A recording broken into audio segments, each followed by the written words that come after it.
ጤና ደግሞ ሲኖረን እግዚአብሔርን ለማክበርና ለእሱ ስራ ብቁ ለመሆን የሚረዳ ነውና ለውጡና እርምጃው የሚጀምረው መጀመሪያ ከሀሳቡ።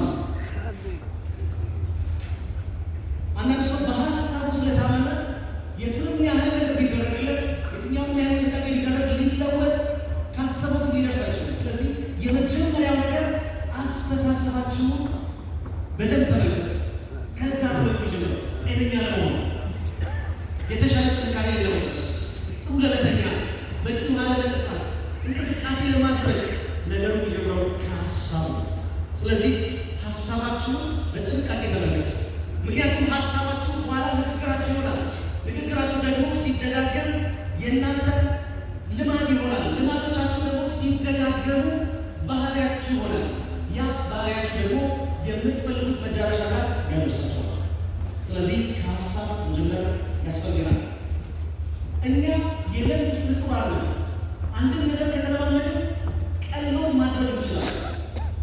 ስለዚህ እነዚህ ልማዶች የሚያስችሉ ሊለወጡ እንደሚችሉ ማሰብ ያስፈልጋል እና በጣም ቀላል ምሳሌ ልነግራችሁ እፈልጋለሁ። እንቁራሪት በጣም የሚያስደንቅ ባህሪ ያላቸው እንቁራሪት በድስት ወይም በሞቀ ነገር ላይ በሚፈላ ውሃ ላይ የትከቷት ወዲያው ያንን ሙቀት ሴንስ ካደረገች በኋላ ዘላ ትወጣለች።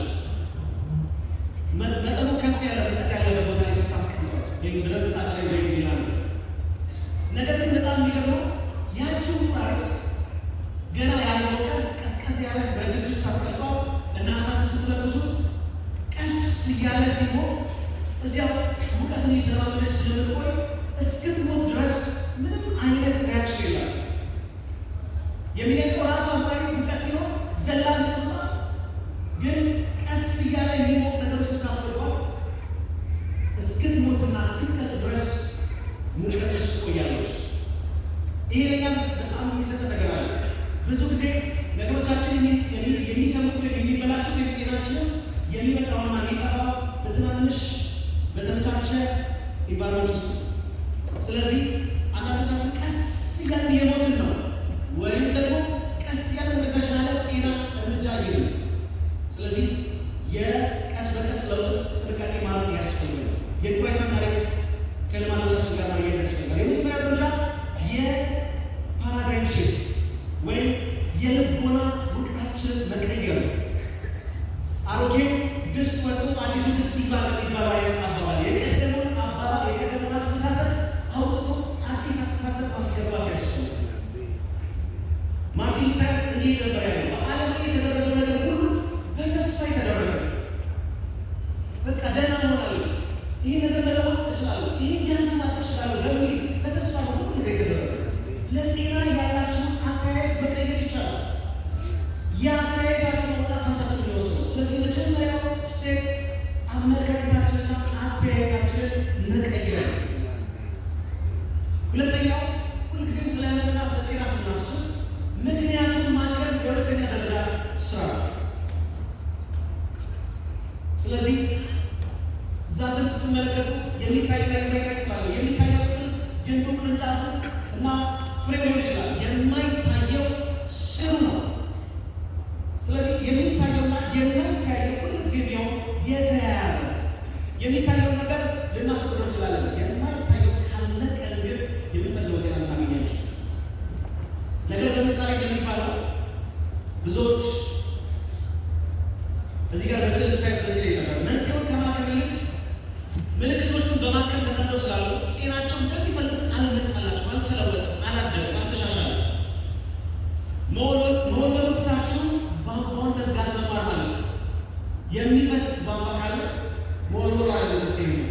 ያንን የተበላሸ ነገር ማለት ነው ፊክስ ማለት መጠቀም።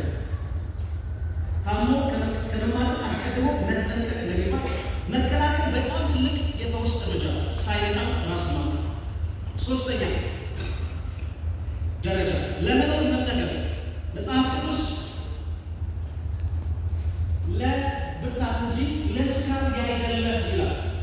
ምግብ ዓላማ ብርታትና ጥንካሬ መስጠት ነው። ስለዚህ ከምግባችን ውስጥ የሚያስፈልገን ለመኖር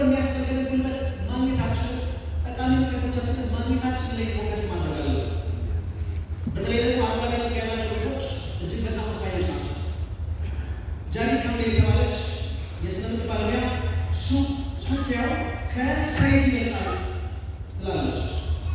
እጅግ በጣም ትልቅ ነገር ነው። አመጋገብን ማሰብ ለመኖር መመገብ ይገባል። አንዳንድ ሰዎች በጣም ትንሽ ነው በላይ ያለ ዋናው ነገር ትንሽ መብላት አይደለም፣ ጤናማ የሆነ ነገር መብላት። አራተኛ ዘረመሎቻችንን መለወጥ። ይሄ በሕክምና ዓለም ውስጥ በጣም ትልቅ ተስፋ ካመጡ ነገሮች አሉ። የታይም መጽሔት በአንድ ወቅት ጂኖችን ቀይር ዲኤንኤ ያንተ ጣፋንታ አይደለም የሚል ትልቅ ዘገባ ያለው መጽሔት አውጥቶ ነበር። ከቤተሰቦቻችን የወረስናቸው ጥሩ ያልሆኑ ለበሽታ የሚዳረጉ ምክንያቶች አሉ። እነዚህ ምክንያቶች ሊገለጡ ወደ ቀጣዩ ትውልድ ሊመጡ የሚችሉት እኛ ተመሳሳይ ስህተትና ተመሳሳይ የሆነ አኗኗር ዘይቤ ስንኖር ነው። ለምሳሌ ሲጋራ የሚያጨስ ሰው ለልጆቹ የሚያወርሰው በሽታ ነው። በዚያ በተላለፉ ጤናማ ባልሆኑ ጂኖች ልጅ በሳምባ ካንሰር የመጠቃት ዕድሉ ሰፊ ነው።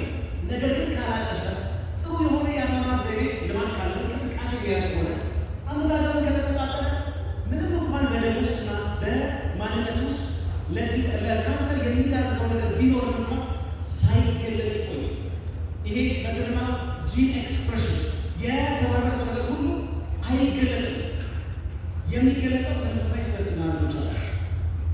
ስለዚህ ይሄ ዋናው ምላጭ ያለው እኛ ጋር ነው። ዋናው የጥይቱ መቀባበል ሳይሆን የምላጩ መመዘዝ ነው።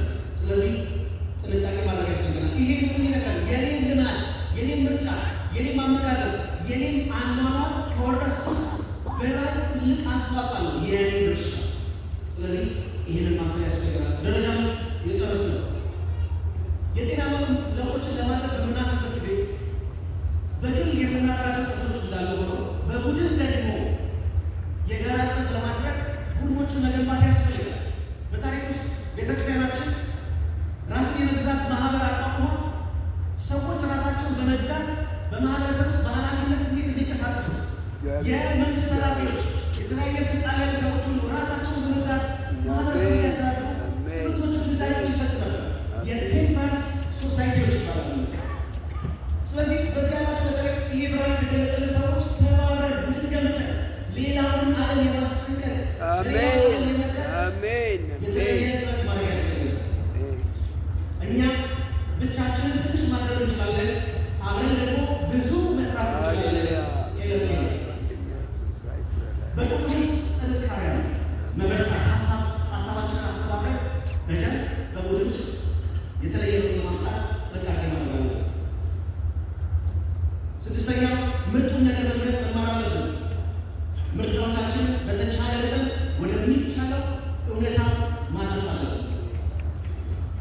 የመጨረሻው ሁልጊዜ ቢሆን ትልቅን ነገር ማሰብ፣ ትልቅን ነገር ማለም ያስፈልጋል። ጤና ቢሆን እንዲሁ እነዚህ በተለይ አዲስ ላይ ለመድረስ አሁን ማንዘገየ ብዙዎች እንደዘገየ የሚሰማችሁ ሰዎች ካላችሁ አንዘገየም። ስለዚህ ትልቅን ነገር አስቡ። ስለ ጤናችሁ ድሪም ቢግ፣ ትልቅ ማሰብ፣ ትልቅ ማለም ያስፈልጋል።